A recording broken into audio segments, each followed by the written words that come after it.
નમસ્કાર, spark today ન્યૂઝમાં આપનું સ્વાગત છે। છોટાઉદેપુર જિલ્લાના કુટાલિયા પોલીસ પરેડ મેદાન ખાતે સૂર્ય નમસ્કાર સ્પર્ધા યોજવામાં આવી હતી। શરીરને તંદુરસ્ત અને સ્ફૂર્તિવાન રાખવા યોગ આવશ્યક હોય છે। તંદુરસ્ત સમાજના નિર્માણ માટે યોગને જીવનશૈલીનો ભાગ બનાવવા ધારાસભ્યનો અનુરોધ કરવામાં આવે છે।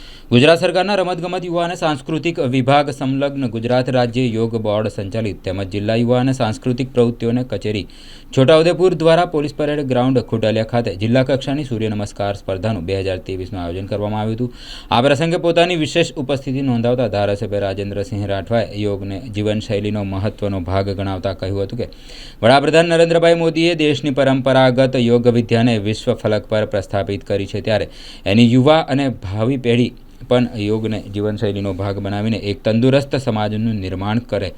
ધારાસભ્યએ વધુમાં ઉમેર્યું હતું કે યોગ વિદ્યાને શૈક્ષણિક સાથે જોડવામાં આવે ત્યારે તંદુરસ્ત અને સ્ફૂર્તિવાન રાખવા માટે દૈનિક ધોરણે યોગ કરવા જણાવ્યું હતું। જિલ્લાના યોગ સ્પર્ધકો વધુમાં વધુ આવીને સ્પર્ધાઓમાં ભાગ લઈને જિલ્લાને યોગ ક્ષેત્રે નામના અપાવે તેવી શુભેચ્છાઓ પાઠવી હતી। ભારતીય સંસ્કૃતિની વાત હોય, એની પરંપરાની વાત હોય અને માનવનું આ જે જીવન છે એની અંદર સૌથી મહત્વનું આ જીવન યાત્રા દરમિયાન જેની આપણે કાળજી રાખવાની છે, જેનો આપણે ખૂબ સારો સાથ અને સહયોગ લેવાનો છે, એવું આપણું આ શરીર, એ શરીરને ચુસ્ત ને સ્ફૂર્તિવાન રાખવા માટે એના દરેક અંગો અને એમાંય સોફ્ટવેર કહેવાય એવું મગજ એને પણ તંદુરસ્ત,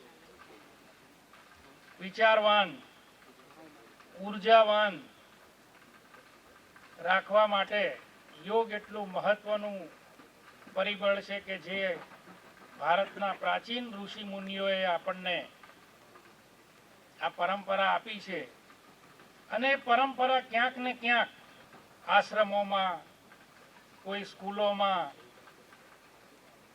કોઈ મહાવિદ્યાલયોમાં એવી રીતે આ પરંપરા ક્યાંક ખૂને ખાંચરે એને પ્રવૃત્તિઓ ચાલુ રહેતી, પણ ભારતના સ્વપ્ન દ્રષ્ટા, યુગ દ્રષ્ટા વડાપ્રધાન આદરણીય નરેન્દ્રભાઈ મોદી સાહેબે આને વિશ્વમાં એને યોગને જે સ્વીકૃતિ અપાવી અને એના ભાગરૂપે આપણે દુનિયાનું સ્વીકાર્યું કે ભાઈ યોગ કરવાથી આટલા આટલા ફાયદા થાય છે। અને આજે એક આ દુનિયાની એક ધરોહર બની ગઈ છે આ ભારતની સંસ્કૃતિ। સ્પર્ધકો જેટલા પણ ભાગ લીધા છે એમને ખૂબ ખૂબ અભિનંદન આપું છું।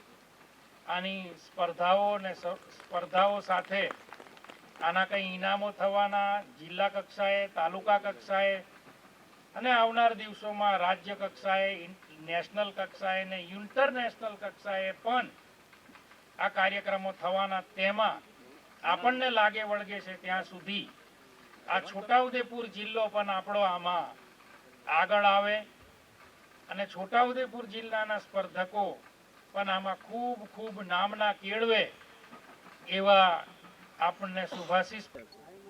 છોટાઉદેપુરના પોલીસ પરેડ ગ્રાઉન્ડ ખાતે આજે સૂર્ય નમસ્કારનો કાર્યક્રમ યોજવામાં આવ્યો હતો। આ કાર્યક્રમ અમે નિહાળ્યો।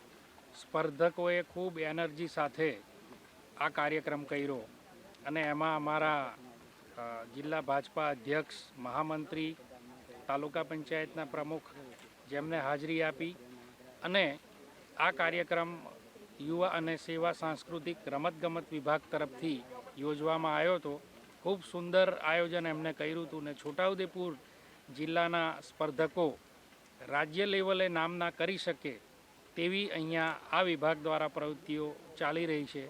હું સૌ સ્પર્ધકોને ખૂબ ખૂબ અભિનંદન પાઠવું છું।